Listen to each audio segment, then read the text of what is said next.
이번엔 코로나 상황 전문가와 짚어보겠습니다. 류재복 해설위원과 함께 얘기 나누겠습니다. 안녕하십니까? 안녕하세요.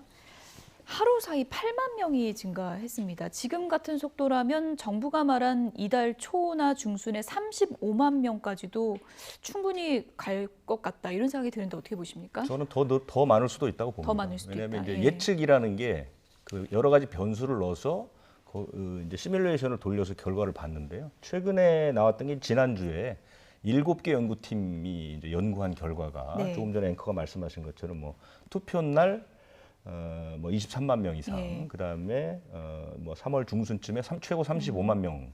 그런데 지금 보시면 아시겠지만 오늘부터 이제 개학이 됐고요. 네. 어제부터는 또 확진 환자의 동거인의 격리 의무도 해제가 됐고요. 그렇죠. 여러 가지 방역이 지금 계속 방역 패스도 어제 풀렸습니다. 이런 변수들을 또 추가해서 이번 주에 아마 시뮬레이션을 또 돌리겠죠. 그러면 훨씬 더 늘어날 가능성이 있고요.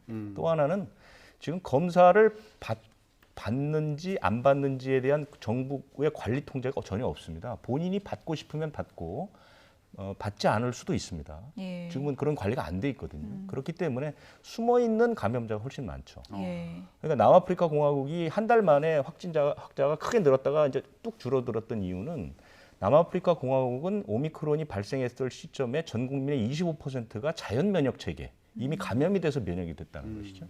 우리나라는 감염에 의한 면역이 1%가 안 되는 나라입니다. 그렇기 때문에 훨씬 더 감염될 수 있는 사람들이 많다는 것이고, 아직도 그 백신을 맞지 않은 사람들이 수백만 명이 있다는 얘기죠. 그렇기 때문에 숨어 있는 감염자까지 포함하면 훨씬 더 많을 수도 있다. 저는 그렇게 봅니다. 네.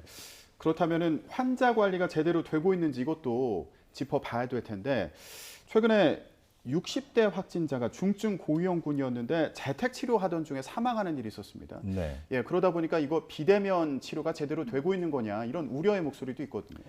지금 이 혼란은 사실은 뭐 언론에 보도된 것보다도 훨씬 더 그 심한 것으로 저는 파악을 하고 있습니다. 재택 치료가 오늘 아침 기준으로 보니까 82만 명 정도 되는데요. 82만 명인데 전체적인 확진 환자의 90% 정도가 재택 치료를 받고 있거든요. 그런데 지금 그 확진 환자를 분류해 보면 전체 환자의 15% 정도가 60세 이상, 이른바 고위험군들입니다.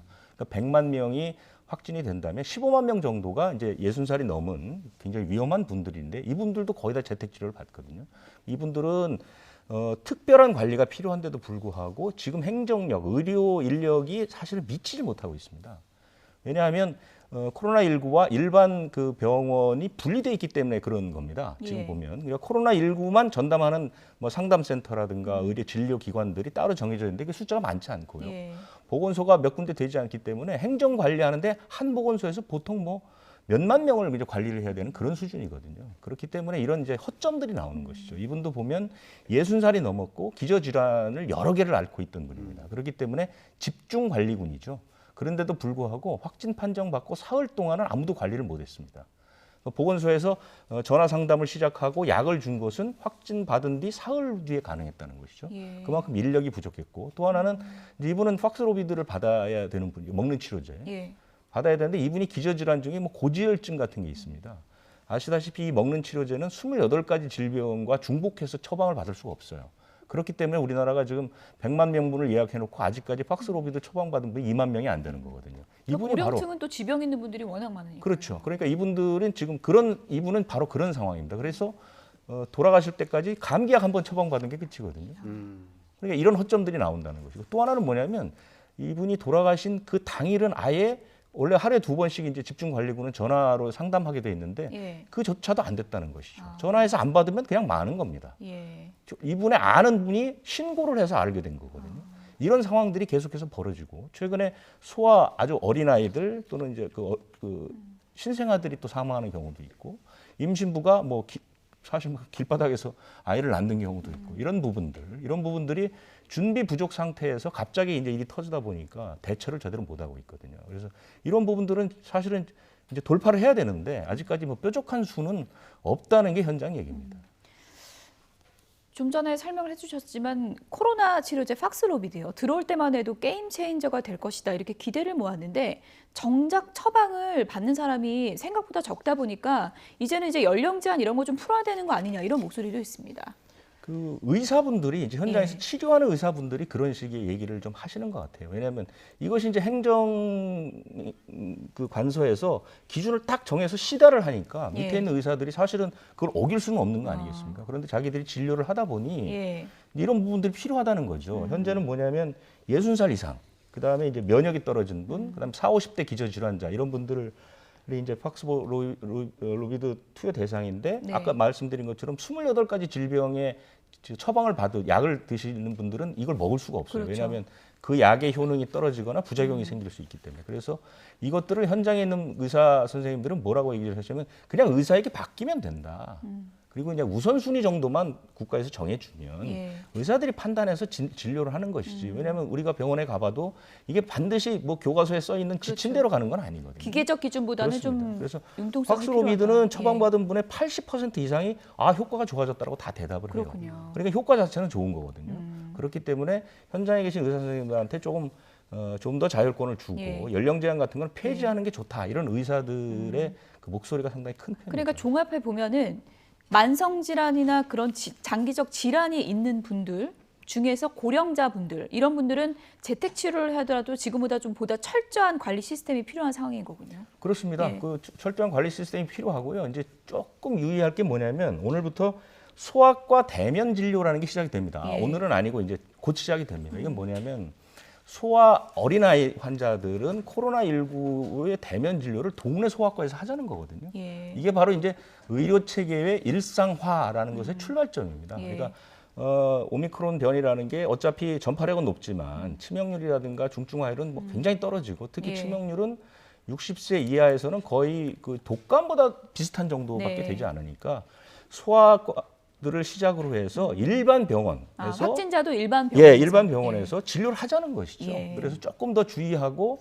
뭐 마스크를 쓴다거나 약간의 공간 분리를 위해서 지금은 왜냐하면 지정된 병원에서만 할 수 있잖아요. 그렇죠. 이비인후과를 중심으로 해서. 예. 그런데 그런 것보다는 일반 병원에서 진료를 받고 이 효과가 좋으면 이것도 이제 성인으로 확대하는 예. 방안. 이런 방안들은 조금 주의 깊게 볼 필요가 있다 이렇게 생각합니다.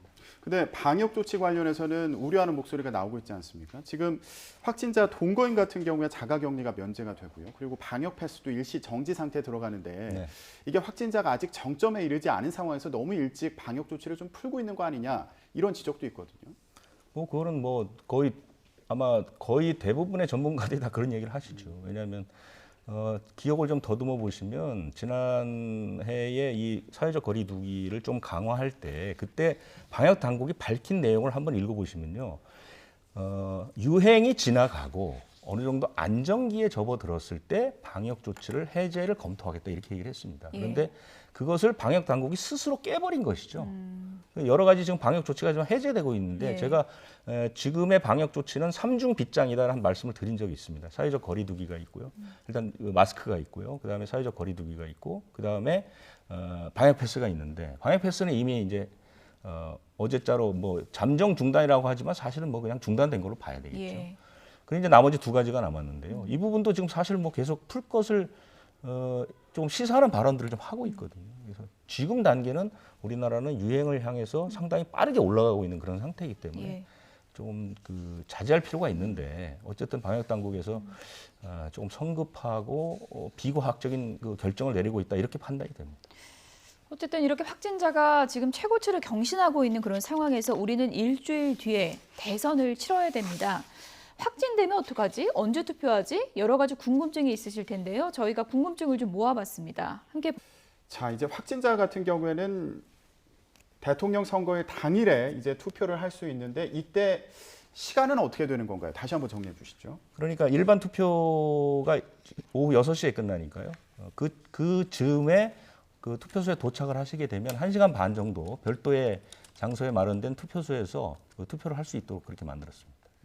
예. 그러니까 투표 시간이 늘어나는 거죠. 그렇습니다. 네. 자, 저희가 지금 사전 투표와 그리고 본 투표 당일에 코로나19 확진자들 같은 경우는 어떻게 투표를 할 수 있는지 좀 알아보고 예. 있는데 이렇게 되면 이제 확진자도 투표를 하게 되니까 동선 분리는 잘 돼 있나 이런 것도 걱정하시는 분들 있으실 텐데요. 그러니까 이분들이 갈 때는 지금 이제 몇 가지 결정된 것은 그 도보를 하거나 스스로 자가용을 타거나 방역 택시를 이용해서 투표소에 도착할 수가 있고요. 투표소 내에 별도 기표소가 설치돼 있고 그러니까 확진된 분들은 별도의 동선을 따라서 움직이게 되는 것이고요. 그다음에 그러니까 투표하는 분간 2m 거리 두기가 예. 유지돼야 되고요. 확진 환자는 복장을 갖출 필요는 없는데 거기에 종사하는 투개표 요원들 있죠. 이분들은 개인 보호구 4종을 착용하도록 이렇게 돼 있습니다. 네. 자, 그러면 다음 궁금증 또 알아보기로 하겠습니다. 다음 궁금증 보여주시죠. 자, 이제 확진자가 투표를 할 수 있는데요. 그럼 투표하러 갈 때 마스크만 잘 쓰면 되는 건가요? 유의할 점 뭐가 있습니까? 좀 전에 설명을 드렸는데요. 특별히 이제 복장 같은 걸 갖추실 필요는 없고요. 마스크는 의료용 마스크를 쓰시는 게 중요하고요. 현장에 가면은 모든 동선이라든가 장소가 다 분리되어 있습니다. 그래서 소독을 잘 하고, 그러니까 일반 유권자하고 비슷한데요. 소독 같은 걸 잘 하고 투표하는 분들 사이의 거리를 2m 이상 충분히 띄워놓고 투표를 하시면 되겠습니다. 예. 어쨌든 뭐 확진자가 많은 상황이라 참 어려운 여건에서 치르는 대선이지만 또 방역 수칙을 잘 지키고 또 확진자분들도 투표할 수 있는 시간이 분명히 있으니까 사전에 잘 챙기셔서 네. 소중한 권리를 행사하시기 바랍니다. 지금까지 유재복 해설위원이었습니다. 고맙습니다.